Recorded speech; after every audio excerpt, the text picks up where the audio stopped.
Hi there everyone, welcome to my channel, and then in this tutorial video we will learn how to write feet to inches conversion using C programming language. Before we start, I would like to say thank you so much to all my viewers, supporters, and most importantly to my subscribers. Thank you for your support by watching, leaving a comment in the comment section of this video tutorial, and sharing my videos to your friends.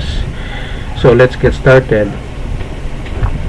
I'm using Dev C++ in writing this program. So basically about Dev C++, it can be downloaded free from the internet in their website bloodshed.net. So line number 1, we have here sharp includes tdio.h. It is a library file in C that enables us for input output. Std means standard, IO means input output.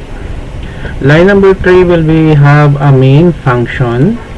It is the starting and ending point of every C programs. We have here curly bracket for begin. And then line number 5, we have two variables that is being declared. Feet, inches, that has a data type of float. Float in some programming language, it is called real. As you can see, feet and inches is initialized to 0. So line number 7, we have here printf or print formatting \n new line, and then we have here the title \t horizontal tab feet to inches in C. New line again in line number 9, and then here line number 10 and 11, we are asking the user to give number on feet, which will be stored in our variable feet %f new line. Now this is for the input, and then this is for the process. Inches equals feet multiplied by 12. So 1 foot or 1 feet is equivalent to 12 inches. So input, process, and then we have here output or the display. %2 feet is equal to %2 2 decimal places feet in inches. And then new line and a program in new line in return 0 will return to our operating system. In this case, I'm using Windows 10 operating system.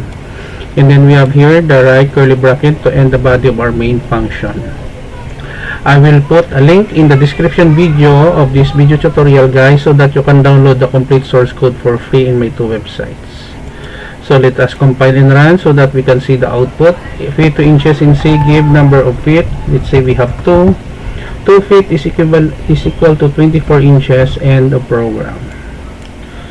Okay, so another example. Run. We have here, let's say we have 5 feet. 5 feet is equal to 60 inches and a program. For the last time, let's say we have 12 feet. So 12 feet is equivalent to 144 inches and a program. Feet to inches in C. So this is the end of our tutorial video on feet to inches in C.